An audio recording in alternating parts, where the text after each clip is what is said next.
That is not to say there isn't shit on the internet to get offended by. There's plenty of stuff on the internet to get offended by. But you know who I'm talking about. I'm talking about the people that dedicate themselves to constant offense. The trolls. Trolls? No, trolls are different. Trolls are like, I am so bored shitless that I'm just going to say some dumb shit to you and get you riled.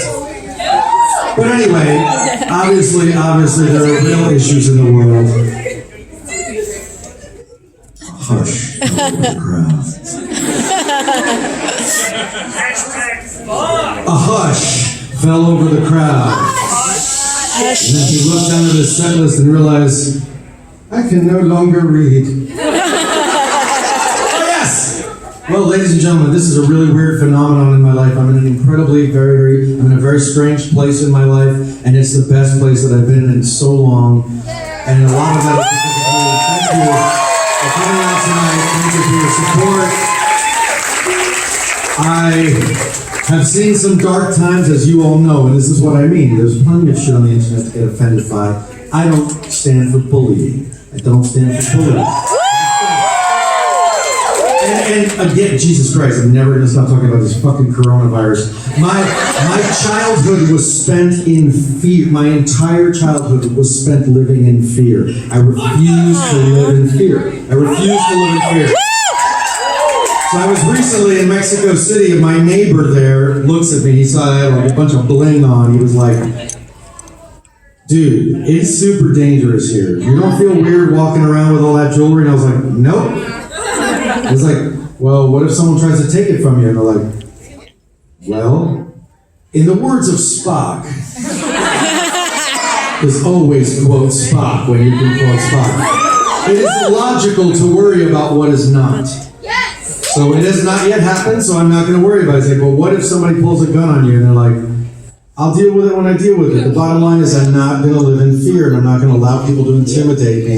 And that goes for terrorism, and it goes for diseases. So where does that bring us? That brings us to the fact that for the very first time in my life, I love making records, don't get me wrong, but the next record, I'm so fucking excited about this record that the show in Mexico City was all of the songs I've written for the next album. Bless you, Mexicanos. Bless you, Chilangos. Really, they sat through all the new songs. Because the next album is called Black Labyrinth. And it is an unofficial sequel to Labyrinth. And a tribute to my hero, David Bowie. As you know, David Bowie played the Goblin King. And as you know, David Bowie left us a couple of years ago. So this is a requiem for David Bowie as much as it is a sequel to the film. And so I every single show that I've done since I've started writing this album, I try to stop myself from playing 6 fucking songs from an album you didn't even know existed. So tonight I'm only going to play 1 or 2. We're going to start with this one. In the story of Labyrinth, our protagonist is a young man who had a very, very, very difficult childhood, something I think a lot of people here can probably relate to. Yep. He ran away from home when he was 17 years old. The only thing that was a light in his life that kept him going was his hero. In the case of this story, Jared, the Goblin King. Our protagonist plays the flute, and he has written a song for the Goblin King that he wishes to play for him. That is his one biggest dream in life. So he leaves home at 17 and starts heading towards the Goblin City. It takes 37 years. Oh. 37 years. And he arrives in the Goblin City, and, well, he arrives at the Labyrinth. And he's told by a goblin thief outside the labyrinth that there is a caterpillar wearing a scarf with an English accent who is going to guide him through the labyrinth. But when he walks in, instead he finds a small white snake there. The snake is obviously eaten the caterpillar and the caterpillar's wife. And the white snake gives him directions, and time again our protagonist finds himself standing in front of the white snake, coming again and again to the same spot. But every single time he returns, the snake's bigger. And the goal, of course, is to eat our protagonist. And the snake sings in this song. This is called Little White Lies. Do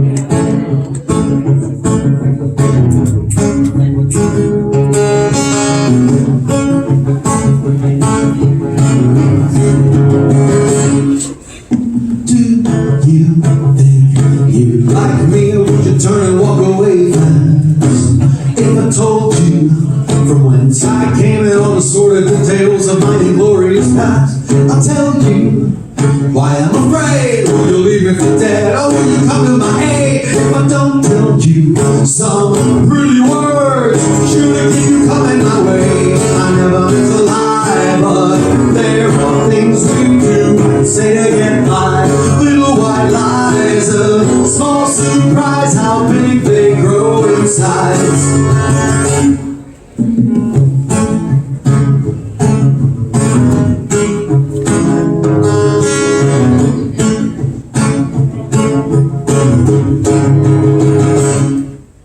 It all starts simple enough.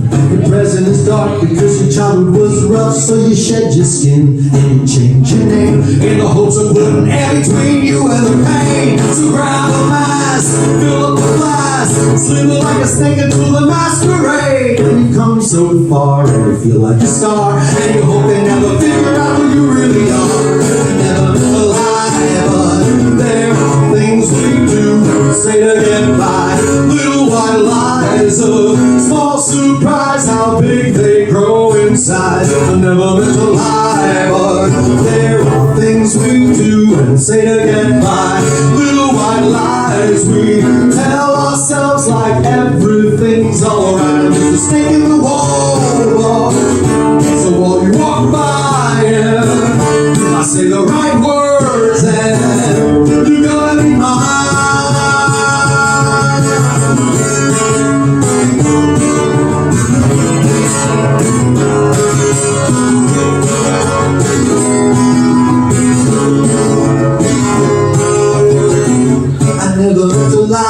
But there are things we do and say to get by.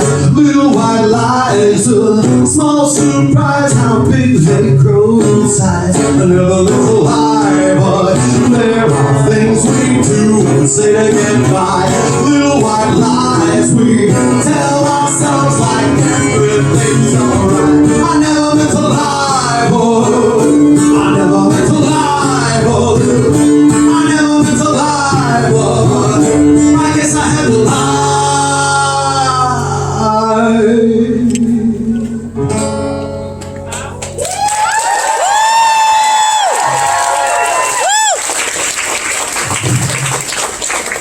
And now, this is the hard part of the show, where I have to debate with myself which of the other songs from Black Labyrinth I'm going to play for you. Is it going to be Safe in Your Love? Is it going to be Someone Like You? Or is it going to be the song that our protagonist finally sings to the Goblin King? Okay. Let me just tell you how I've come to the choice. Who said, what would Bowie do? This song is called What Will We Do? And that is how we arrived at that decision. In the story, when our protagonist finally reaches the Goblin City, no one has bothered to mention to him in his entire journey that the Goblin King is dead. So when he arrives in the Goblin City, after having beaten the labyrinth, after being attacked by fires and everything else, he gets there with his flute and he says, "Where's the Goblin King?" And someone says, "Seriously? Right there." And when he arrives at the spot, it's the tomb of Jared. And here he is, ready to play his song. The moment he's been waiting for 37 years. And he realizes that the joyous tune that he has written on his flute is no longer appropriate. Instead, he sings in this song. This is called What Will We Do? And I dedicate this to my hero, David Bowie, and you can dedicate it to anyone that you feel.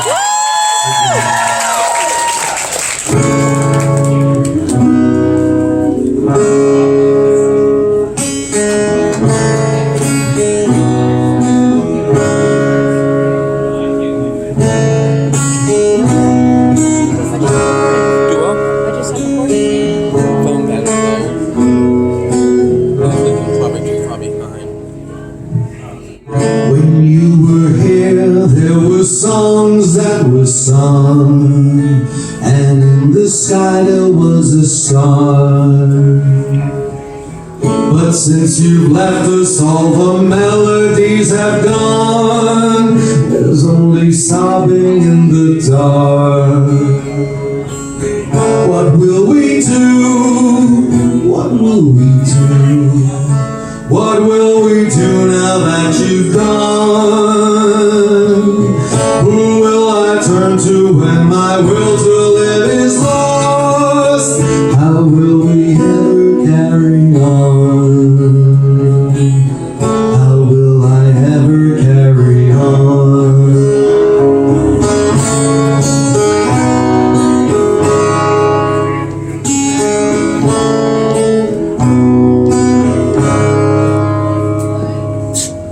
When you were here, there were stories that were told of your adventures near and far.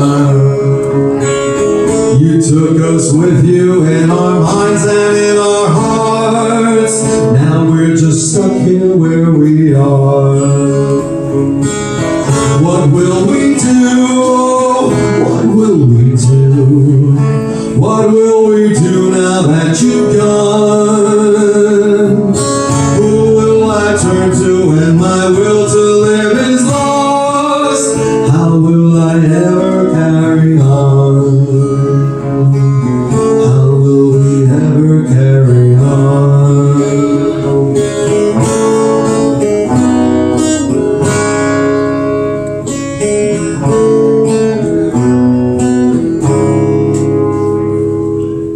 When you were here, there was a present full of love, and a past of which we're fond.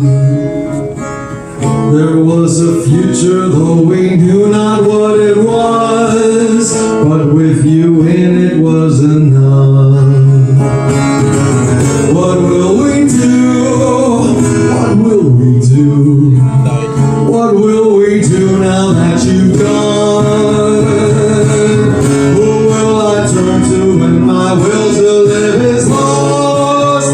How will I ever carry on? How will we ever carry on?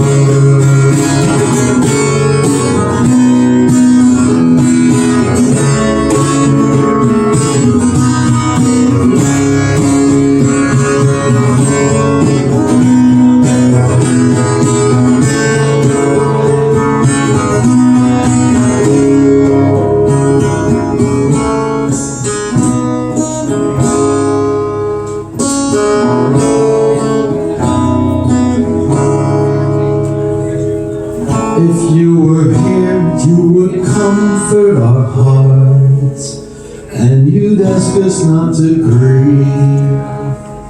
You'd say to smile, but through these tears it's very hard. Why did you ever have to leave? What will we do? What will we do? What will we do now that you've gone? Who will I turn to when my will to live is lost? How will I ever